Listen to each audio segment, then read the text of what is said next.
thank you for joining us today.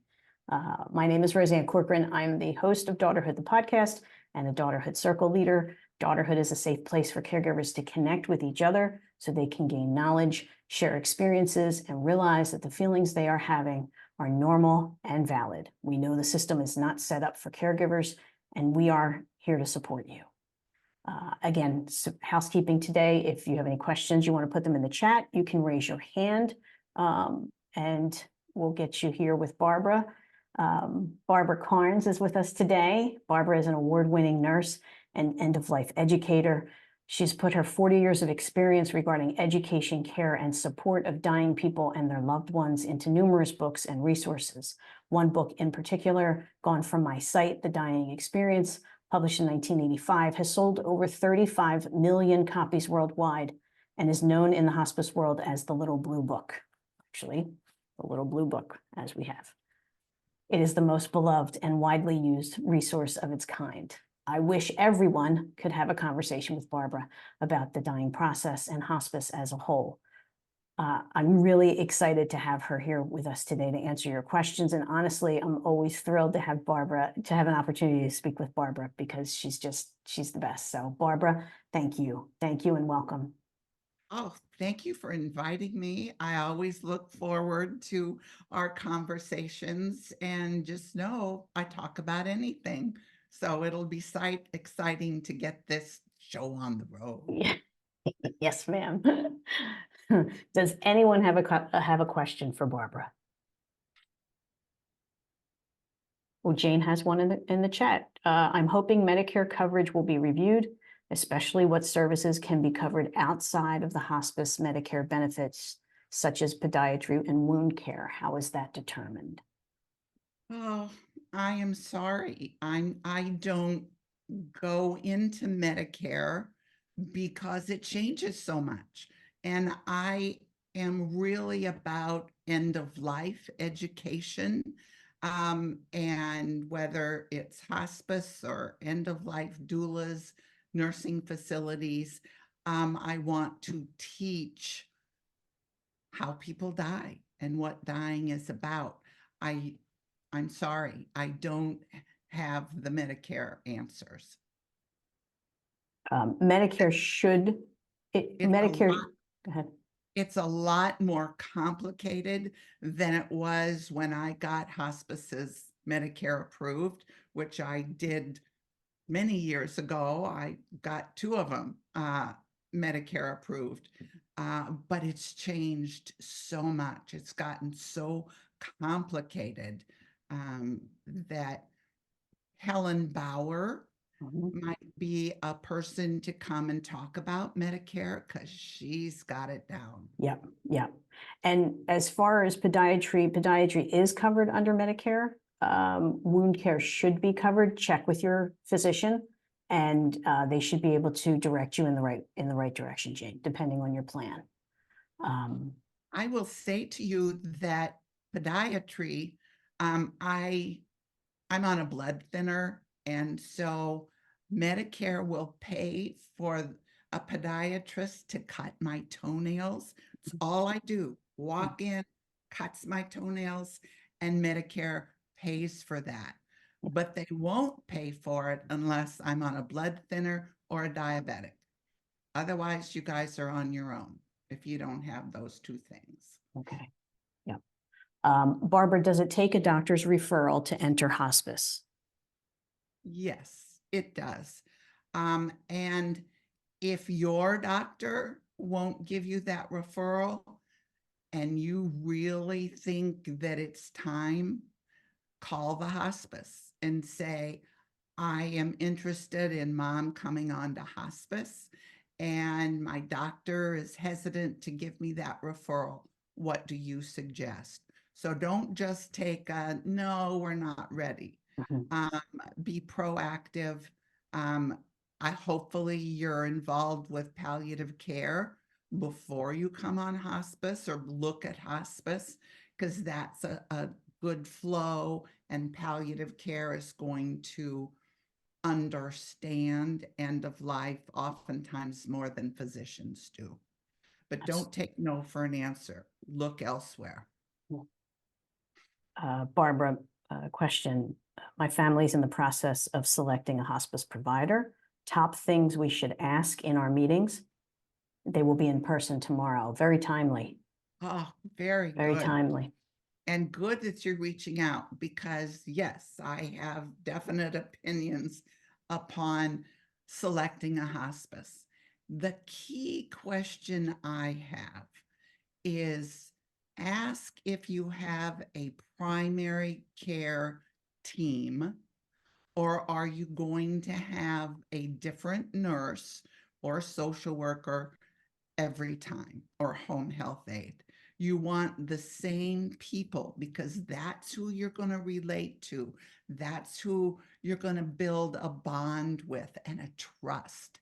And you don't want a different nurse or a different home health aide coming in every week, because it's like having a stranger come into your house and you're not as comfortable talking about all of the situations that are going to develop. Hospice end of life care is more than just about the disease. It's about the family, it's about the caregiver, and it's about the emotional and spiritual aspects of approaching end of life. And you can't really relax if you don't have the same person every time to build a relationship. Ask what their scheduling concept is.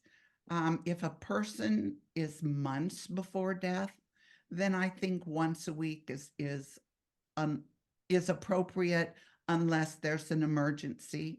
And if there's an emergency or a question, then you call the hospice on call and ask. But if it's months, then once a week is appropriate. When that shift comes, when labor begins, which is 1 to 3 weeks before death, and you can, I mean, it's really obvious when that shift takes place. I like to see at least twice a week, and sometimes 3 times a week, depending upon the issues that are unfolding. When it comes to active labor, when you're talking days, well, and remind me to talk hours. When it talks days, then I think daily visits to check in and see what's going on. Most hospices now are not there with the family at the moment of death, are not there in the hours before death. Ask if they have a program, whether it's transition volunteers. What is their philosophy on what happens in the hours before death? When I worked, my goal was to be with the family at the moment of death. If you think about it, working an end of life, death is the goal. Everything you do works up to that moment of death. And then after the moment of death, gradually you decrease the amount of time you spend. But the moment of death is the goal. And that idea of creating a sacred experience so that that family will carry a sacred memory with them forever. And its fear will ride with all of us as death is approaching. We don't have any role models on what it's like to die. And so a really good hospice, and they're hard to find, are going to be with you at the moment of death. That's what you want. It's probably not going to happen, but you can ask. So those are the thoughts off the top of my head. They're great thoughts, Barbara. And I have to just stop for 1 second to say, and I don't think we hear this enough, the goal is death. And for caregivers especially, we're so focused on how we're helping our people, and we're doing and we're doing and we're doing. And then we get into hospice, and then we get into those last few weeks, and it shifts. And we may not catch up to that, but we have to catch up to that, because now it's not about providing. It's different. The lenses shift to death.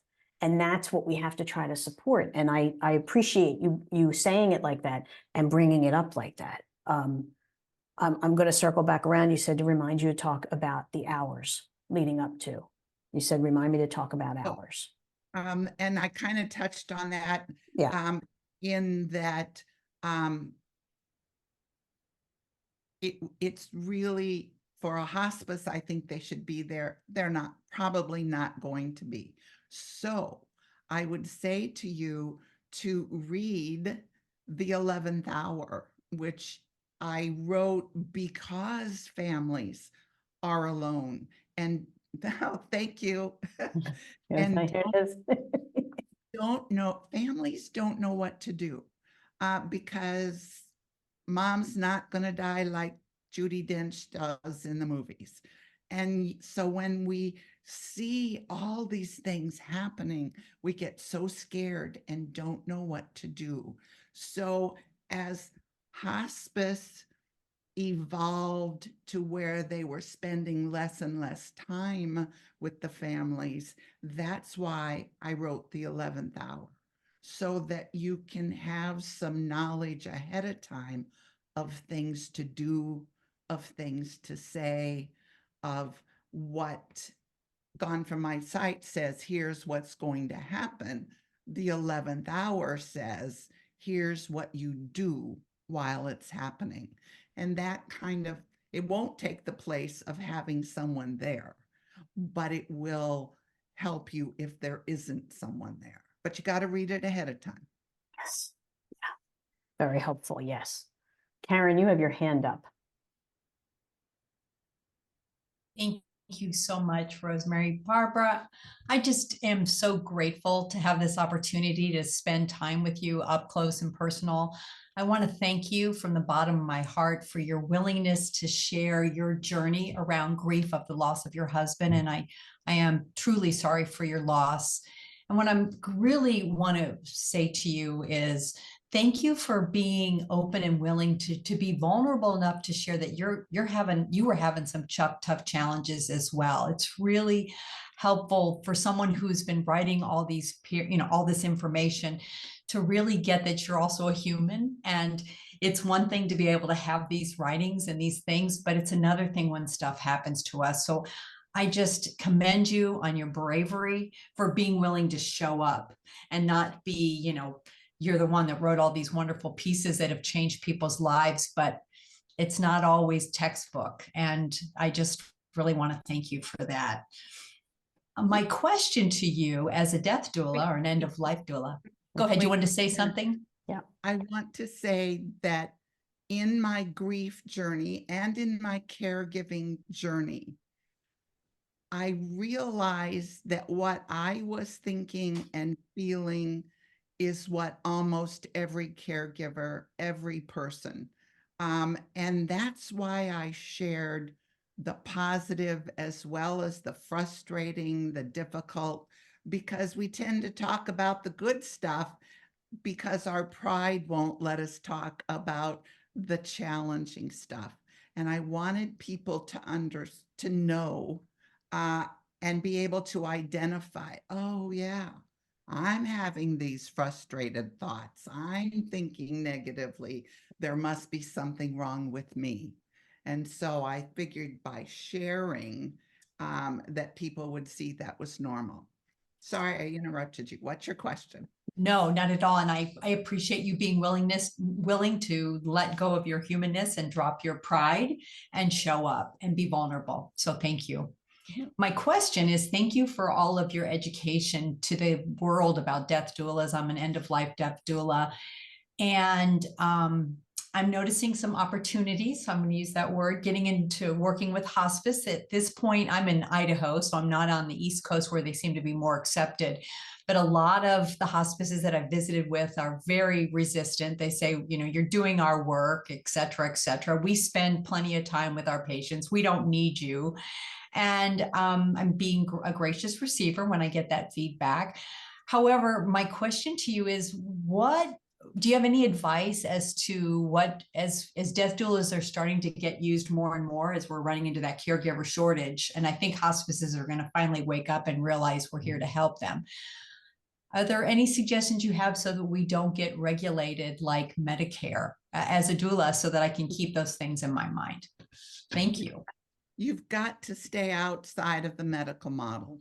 Okay. You know, that is where your strength is.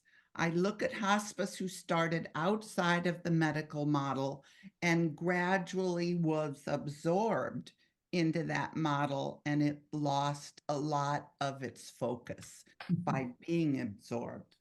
As an end-of-life doula, I see two things. One is I would love, you know, my wish would be that hospices would hire end-of-life doulas on salary. And I say salary is because you get X amount of dollars per paycheck, no matter how many hours you work.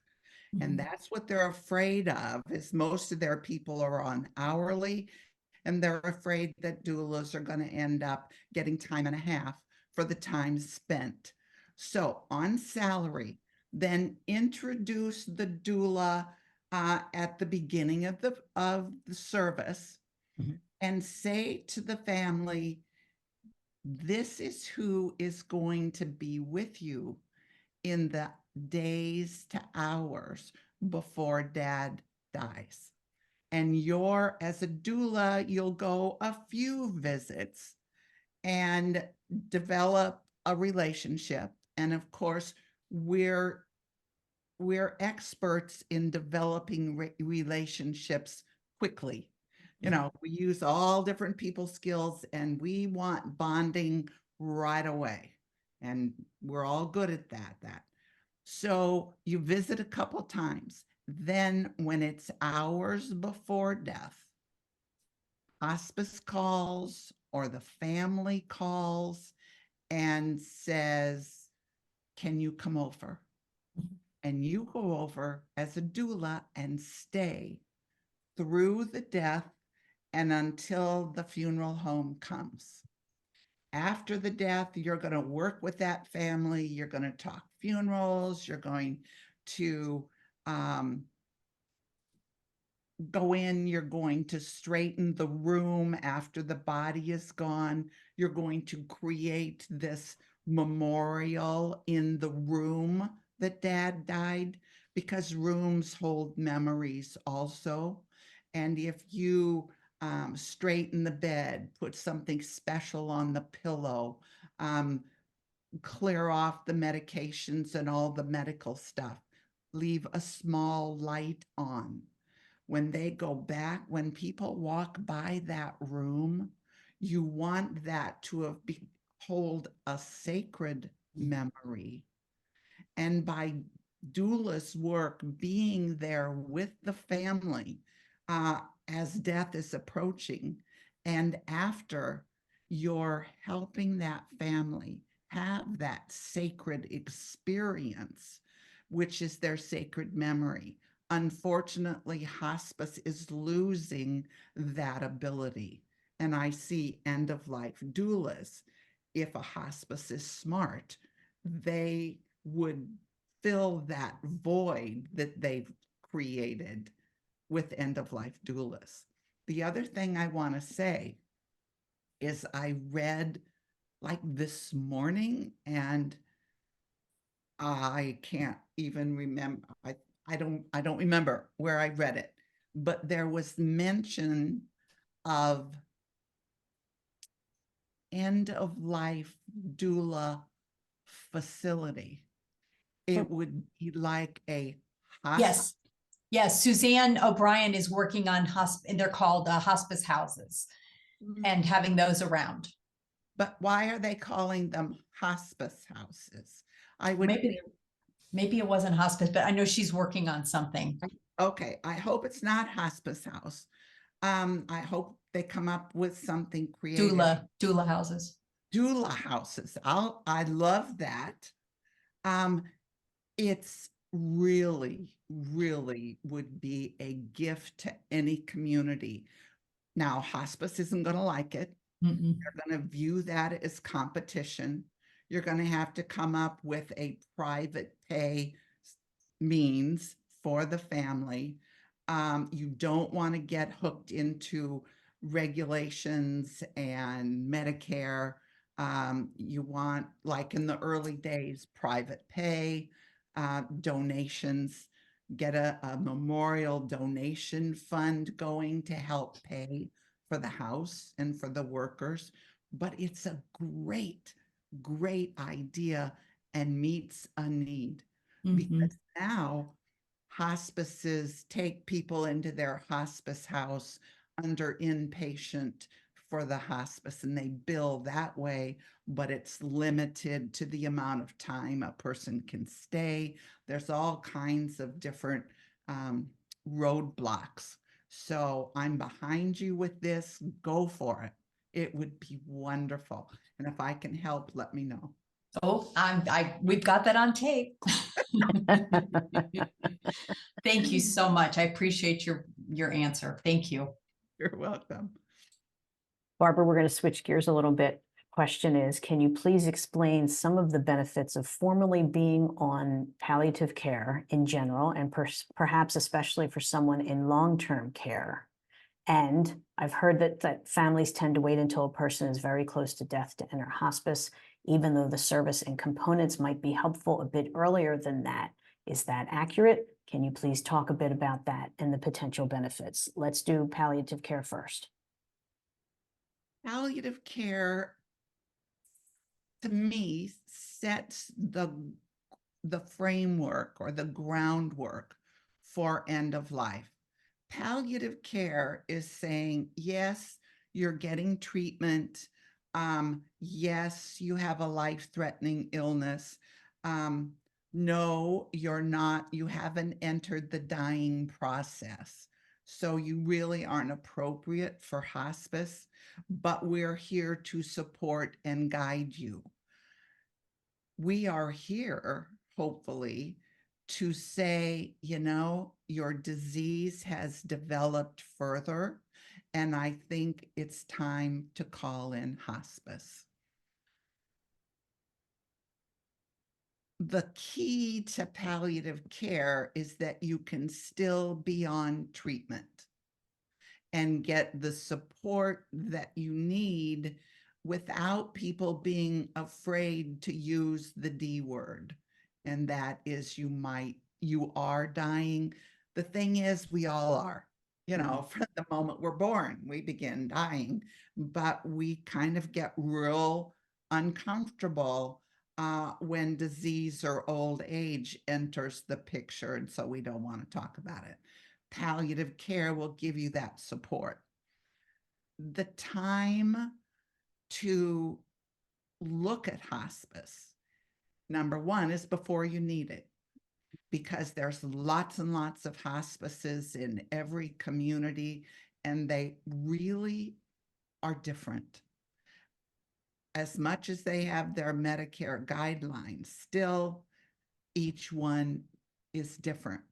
And so you want to interview before you need hospice all the hospices in your community, and ask the questions that we talked about earlier, and then make your decision. And you can go to their office and talk to them so you get a feel of the physical surroundings they have. You can invite them to your house. Do more than just start with your phone interviews and then narrow it down before you need it. Then you've got it on the back burner. It's hard to know when to make that decision. if you're with a good hospice, then months before death, you can get support and guidance through a really scary time. Unfortunately, most people wait until their special person looks like they're dying. And when they look like they're dying, they have 1 to 3 weeks to live. And most of the time, families, it takes days to figure out that, yes, they look like they're dying. So they've already lost their 1 to 3 week window. A lot of hospices referrals come in days, with days before death. And when that happens, you're getting crisis intervention because you haven't had any of the preliminary teachings about what happens when someone dies. So when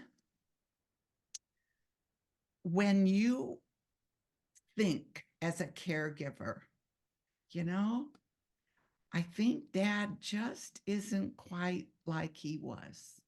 Your little voice says, you know, something's different. He's not eating like he did. He's sleeping more. He doesn't want to visit with the grandkids. Those are the times that you pick up the phone and you get a hospice referral. The only bad thing, and I don't see it as bad, by getting hospice too soon is that they may discharge you from service. But you've got basically, 9 months or so of care. And if the hospice says, well, okay, you've been on for 9 months and it may even be a year, depending upon how they play the game, we don't see Dad progressing toward death. We're going to take you off service, but we're here for you.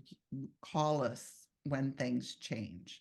So ideally, hospice, bring them on in the months before death. And for sure, you want them when labor begins. Barbara, do you feel like that kind of contributes to that fear of hospice? Number one, caregivers may feel like they're giving up by calling hospice. And then number two, when they call too late and then the person dies, it becomes hospice killed my father, hospice killed my mother. And then that's what gets perpetuated around and around and around. And that's the thought that everybody has in their head. Do you feel like that happens? All the time, all the time. I can't give you the number, but weekly, I get emails saying hospice killed my mom. And whether it's lack of understanding in pain management and morphine, I truly believe that it's lack of developing a relationship. And yes, that's hard to, and with the relationship comes trust. And yes, that's hard to do when you walk into a home and you look at Dad and you determine that he is days or maybe hours from death, and to try and support that family more than just the medical. It requires time and teaching. If you can develop a trust, then I'm not going to get the letters saying hospice killed my mom. If someone waltzes, if a nurse comes in, brings them on service, says, now I'm not your primary care nurse, but Jane is coming, and leave, and Jane comes in and just does physical work, then hospice killed my mom. Jane has to develop a relationship and a rapport, and that That's people skills. And you do that the minute you walk in the door, because it may be your last chance as a healthcare provider, as a nurse, as a home health aide, as a social worker, to create a trust. And that's imperative. Absolutely true, Barbara, absolutely true. Thank you. Question, my mother is currently on hospice. I've been at bedside for both my father on hospice services and my brother.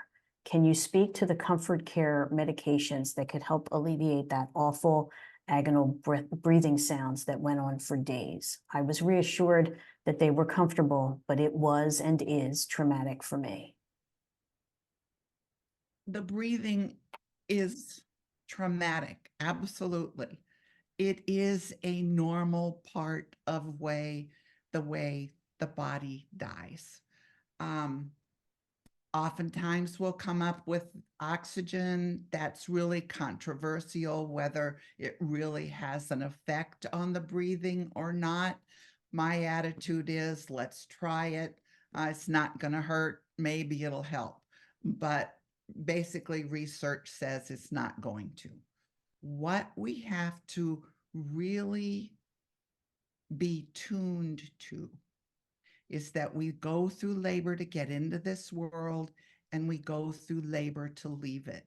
And what we're watching is the labor to get out of our body, the labor to leave this world. That's what we're watching. And it's hard work. It's hard work. Again, it's not like in the movies.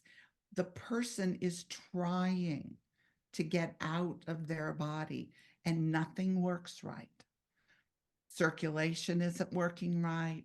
Kidneys aren't working right. And the lungs and the heart aren't working right. And we're watching that physically. If agitation is a big thing, then Ativan, Haldol, some kind of a tranquilizer may help. You can give it a try. But basically, if there's physical pain, and dying is not painful, dying in itself is like having the flu, and I don't mean COVID. It's ache all over, heavy, tired. You give them some ibuprofen or some Tylenol. If the disease process is one of pain, then you treat that pain until the last breath. And as the body is shutting down and nothing's working right, then you may have to increase the narcotic because it's not becoming effective or circulating. So the issue is pain and no pain as death approaches, as to the medications that you're going to give someone in the days before death. Hours before death, probably not going to do anything. Try the oxygen, but know that that kind of breathing, that fish out of water breathing, is part of the dying process. And it's harder on us, the watchers, than it is on the person that's experiencing it. So Barbara, it's interesting because, when you get into those later hours and in the days before and the hours before, sometimes there is that trifecta cocktail of morphine, Ativan, Haldol, or reasonable facsimiles. It's upsetting to whoever's in the room, and that's one of the things that caregivers carry with them afterwards. What happens in that room? What happens in those moments? What goes with that thinking then? Because we know that morphine, as much of a bad rap as it gets, we know that morphine does help people breathe. So when it gets combined, if someone is shallow breathing or something, it's appropriate in those times, or is it not appropriate? Can you parse that out a little bit for me? I'm going to say that it depends on the individual situation. Okay. How close to death the person is, and how much agitation and anguish does it appear they're experiencing. What the key to getting out of your body is to relax. And when you're in labor and you're agitated and you're not relaxing. So when we give the morphine, the Haldol, the phenobarb, whatever, when we give that, it relaxes. It takes a while to get through the system, and depending upon how close to death the person is will determine whether it has any effect at all. But if it has an effect, if there's enough circulation that it gets through the body and the person relaxes, then they can die. The key to getting out of your body is to relax. And most people don't know that. So when we give these medications and the person dies an hour later, we think the medications killed them. Number one, it may or may not have gotten all the way through the body. Certainly, if someone dies 15 or 30 minutes after the medicine, it wasn't the medicine. But if it's an hour or 2 hours, maybe some of that got through the body and allowed the body to relax. And in relaxing, it can let go. Okay. So that means that whoever is there giving the medicine explains ahead of time, this is what we're doing, this is what's going to happen. Knowledge reduces fear, and that's our job, is to reduce the fear and the lack of information and knowledge about death and about dying. Absolutely. My goodness. Yeah, Barbara, it makes so much sense, because that is the last thought. And then people carry that with them for the rest of their lives, and they don't understand it. And when hospice leaves, they're gone. It's not like you have that recap, like as you were speaking about how death doulas can come into play a little bit more and support the caregiver and support who's left there, because we need that support. You know, there's shock, there's trauma, there's surprise sometimes. Even when you know it's coming, it's still traumatic and it's still shocking. And it would be great to be able to have that. Okay, what was all of this? Of course, as you said, it would be better to have it before it all starts. And that, you know, wouldn't that be the best thing? Yes, there is bereavement support through hospice. Absolutely. Wait, can I talk about that? Yes, you can. Having just come off hospice, and their bereavement support, I'm going to go on another Just limb. Here we go. Go for it. The week following Jack's death, the nurse, the social worker, and the chaplain all called me on the phone. And I didn't answer the phone because I wasn't answering the phone for anyone.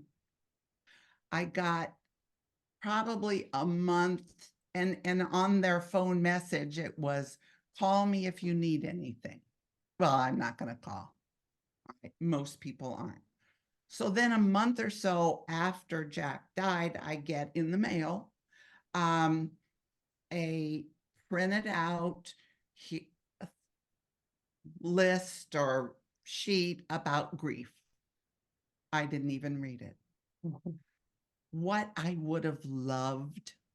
Oh, and I have to say, I have to give Stephanie credit and say she's the nurse Stephanie sent me a letter in a card, and I really appreciated that personal contact. What I would have really liked is to have Stephanie show up at my door about a week or so after Jack died and just ring the doorbell and say, Barbara, I was in the neighborhood and I thought I would just stop by and see how you're doing. I would have invited her in.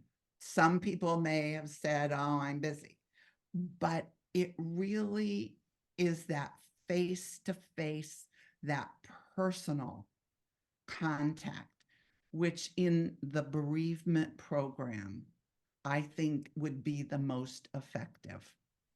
Also, they have grief support groups.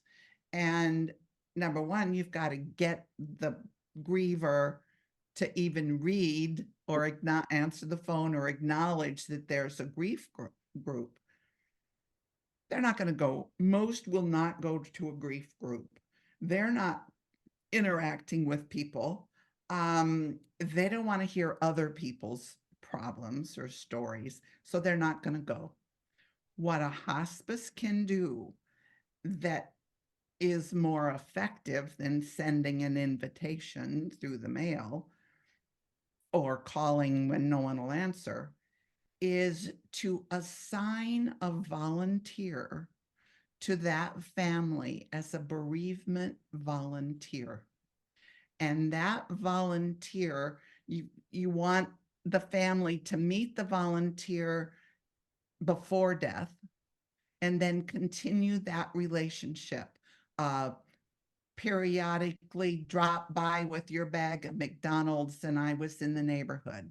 Or I'm going to call you every day for this whole week after your dad died, because I just want to touch in with you. You tell them beforehand, and we don't have to talk. I'm just going to call and check in. So you've developed this relationship. When the bereavement support group comes around, the volunteer is going to say, hospice has a support group and it is so helpful. I'm going to come pick you up Wednesday afternoon and you and I are going to go together to this group. Then you've got a group with 50% volunteers and 50% grievers. That's going to give you balance in that group and support, and you get them. That's how you get them there, is someone brings them.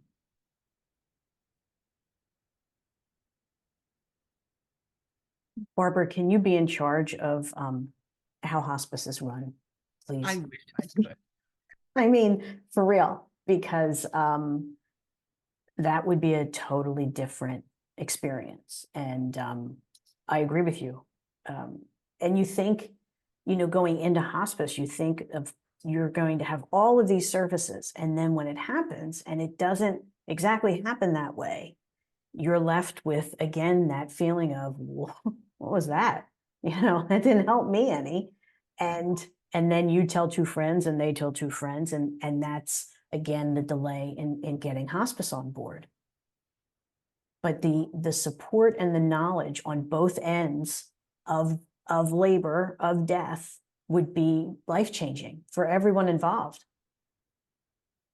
Now, how do we, if you had a magic wand, is that something that can be fixed? Is that something, or are we too far into regulations and hospice as a business?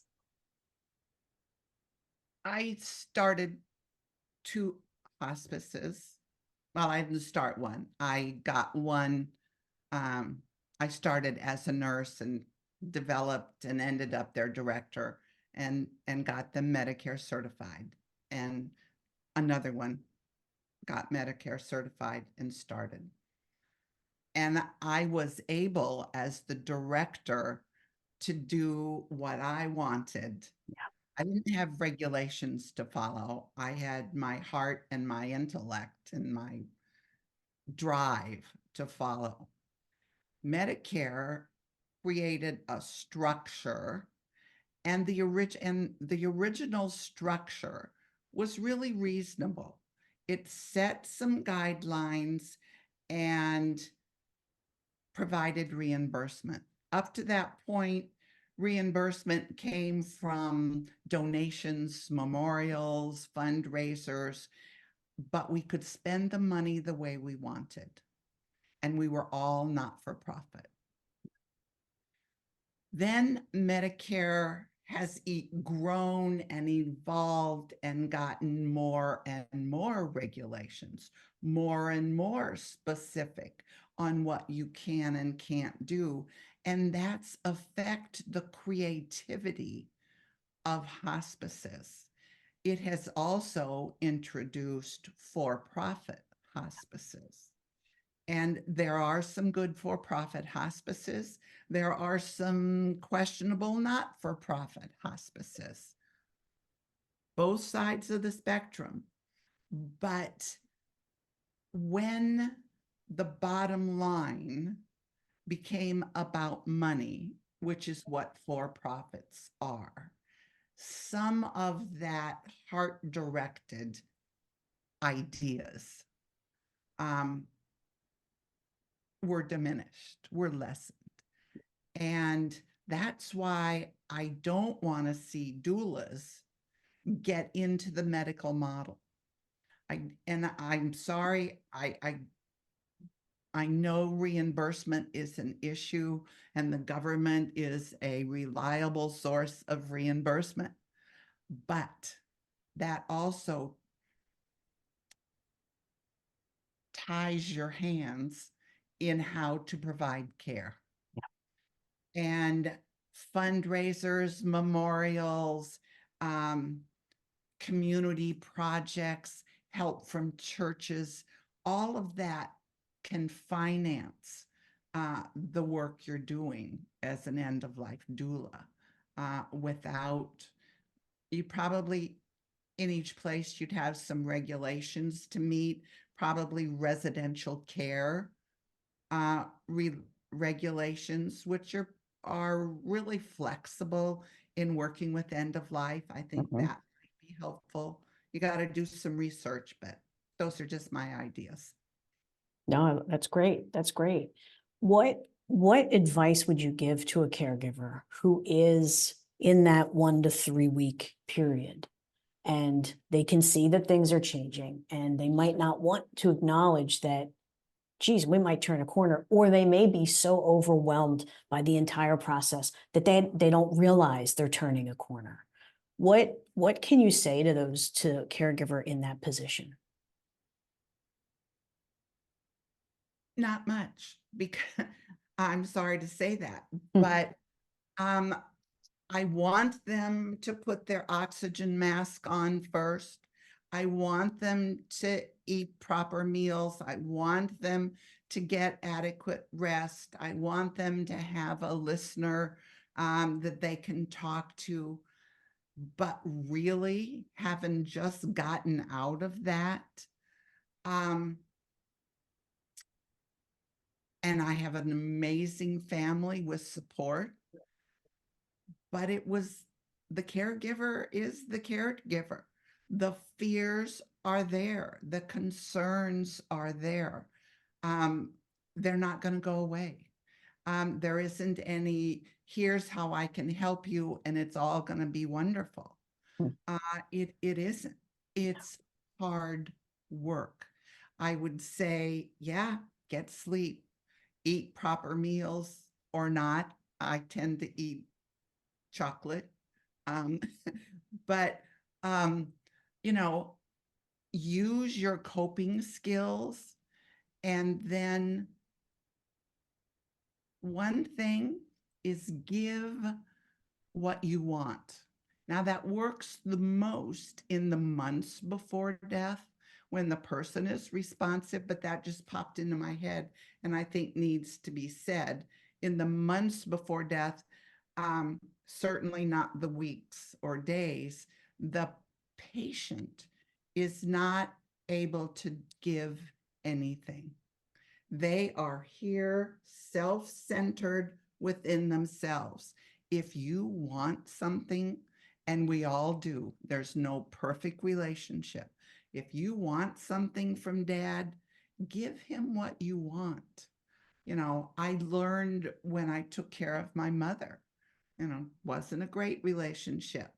I loved her and I gave her the hugs, the gentleness that I wanted from her and never got. And there was healing in my being able to give what I want. And maybe that's good advice for all relationships. I don't know, but the caregiver, it's a tough challenge. It's a hard road to walk, and there aren't magic answers. I did write a caregiver booklet on how to take care of yourself. I think the key to that is having a listener, having someone you can call when life is just awful and say, oh, I just want to vent. Listener doesn't have to have answers, but you need having one person that you can complain to without answers is helpful. Yeah. And trying to stay present and in that space is a challenge. But I feel like it's important for both of you. And I love, give what you want to receive. I love that. And when I think people also forget sometimes after your person has passed, you don't have to do anything right away. You don't, and you've talked about this beautifully, Barbara. I wonder if you can share. You don't have to call right away. You don't have to do these things right away. You can just be for a while. And I think it's really important once death has, well, let's back up and say in the hours before death, when a person is non-responsive, have each significant person go in alone and talk to the person that's non-responsive. Talk from your heart, say everything you've ever wanted to say. Remember, Dad, when I was 12 and you took me out behind the garage and beat the tar out of me? Shouldn't have done that. That still hurts. Say whatever is in your heart. Know that that person can hear you even though they can't respond. And they're putting the pieces of their life together, just like we're putting the pieces of our life, the puzzle of our life with this person together. Following the death, before the funeral home comes, every person alone goes in and says goodbye to the body. We recognized our person in that body. We loved that body or not. But go in and say anything your heart tells you to say. You can touch, you can lay down, you can hold them, you can do whatever brings you comfort. And do it before the funeral home comes, because this will be your last private moment with your special person. It won't be the same in the funeral home, and I suggest everyone have a viewing in a funeral home so that in our head it's like, yep, Dad's dead. It's that shock of seeing Dad in a coffin in his golf outfit or whatever you chose to put him in that says, yeah, this is real. That's when grief really kicks in and begins. And today, unfortunately, most people aren't having visitations or viewings following the death. So even more important then is the time spent between death and the funeral home arrival. Yes. Thank you, Barbara. How accurately should we expect the hospice nurse to be able to predict the amount of time the patient has left? What signs are they looking for in the months, weeks, days before death? I was just going to say, hold it up. Yes, Both of these. those are your guides. They're Both going to of tell. them. But reword the question again. I got sidetracked. That's thinking. okay. You were thinking ahead. Okay. How accurately should we expect the hospice nurse to be able to predict? She can't. Yes. The closest you can get is months, weeks, days, or hours. And that's a maybe, but that's the closest you can get. I have a real problem with physicians in particular that will say, Dad's got cancer, your dad has cancer of the lung, and he's got 6 months. You know, the story is my mother had cancer of the lung, and the doctor said, you've got you need treatment. And I talked her out of chemo and radiation. And the doctor looked at her, and I was in the room, and said, if you don't have treatment and this radiation, you will be dead in 6 months. She came to live with me. She still didn't have anything, but November was her 6th month.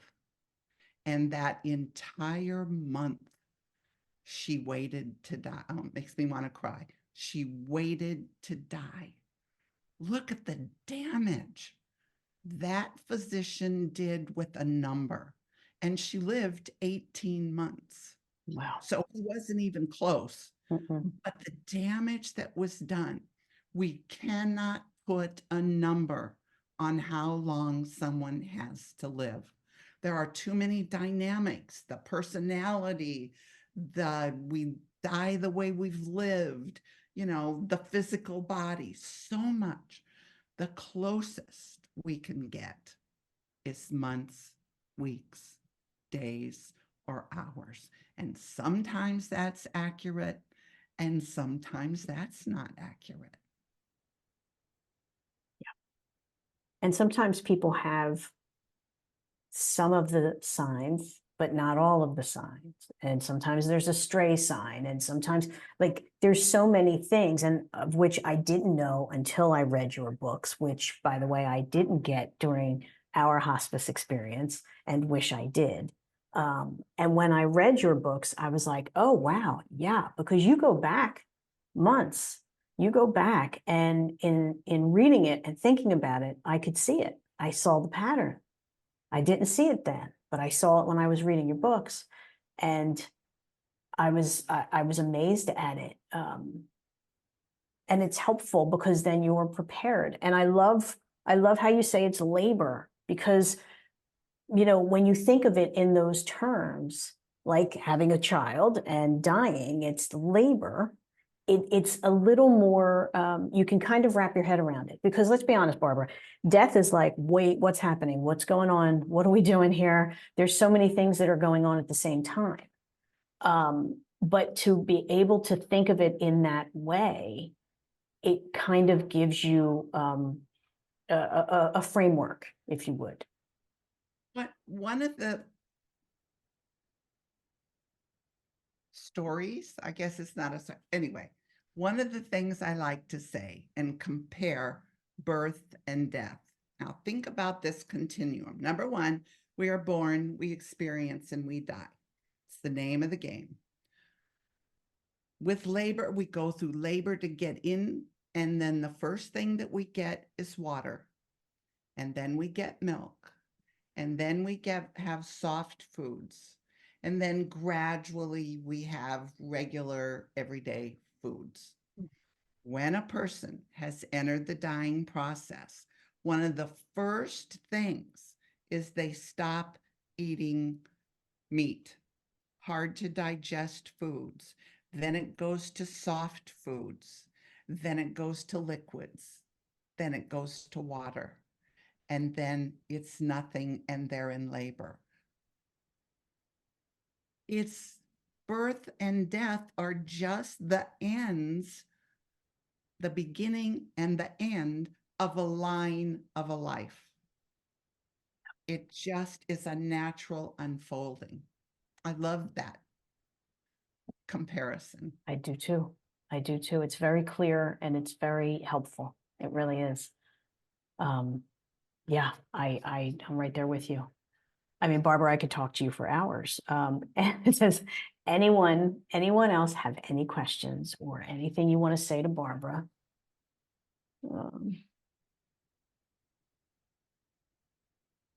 Anything little.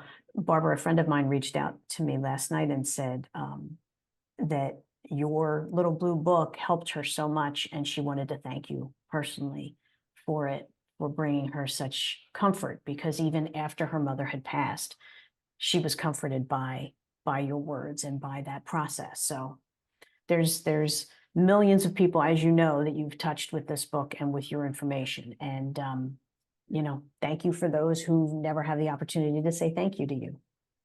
So thank you. Yes, thank you so much. You're welcome. You know, we think of Gone From My Sight as having before the death so that we can understand what's happening, and that's ideal. But I've learned that as you pointed out, it's helpful to read it afterwards also, because then you see, oh my gosh, Dad did this, and this. It must have been okay. Mhm. Nothing bad must have been happening. I just didn't know it at the time. That's exactly right. That's exactly right. Because we're all just panicked. It's panic. I mean, there's no other word for it. Yeah. And it's very helpful to look back and go, oh, okay, that's what that was. Okay. You know, welcome everybody. So we did record it, and we will put it, we'll send it out. We'll put it up on our YouTube channel. I'm going to send it to Barbara, and we'll get that up there. Barbara, can't thank you enough. You have an open invitation anytime you want to come back. Anything you'd like to do, you have an open invitation here. Well, call me. I'm here. We're friends. Yes, we are. Yes, we are. Thank goodness. And everybody, please, bkbooks.com is where you can find Barbara and all of her books. I would tell you, I mean, all of her books are great, but these two are the ones that you really, really, really want to read. You really do. Let me see 1 second. Yeah, that's all. Yep. We went over palliative care earlier. Carissa, and yeah, we went over palliative care. It's always the rule of thumb here, and I think, Barbara, you would agree with me, is sooner than later. If you're thinking about palliative care, make the call. If you're thinking you need hospice, make the call.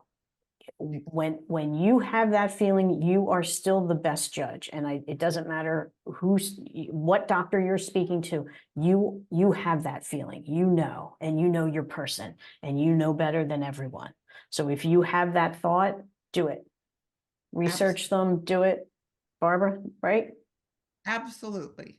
Absolutely. So, okay. Thank you, thank you, thank you. I appreciate everyone joining us. As I said, it'll be up on our YouTube website. We'll send it out in our newsletter. If you haven't signed up for our newsletter, daughterhood.org, click on the sign up newsletter. You'll get all of our information that way as well. Barbara, I thank you. I thank you for everything. Thank you. Thank you so much. Thank you.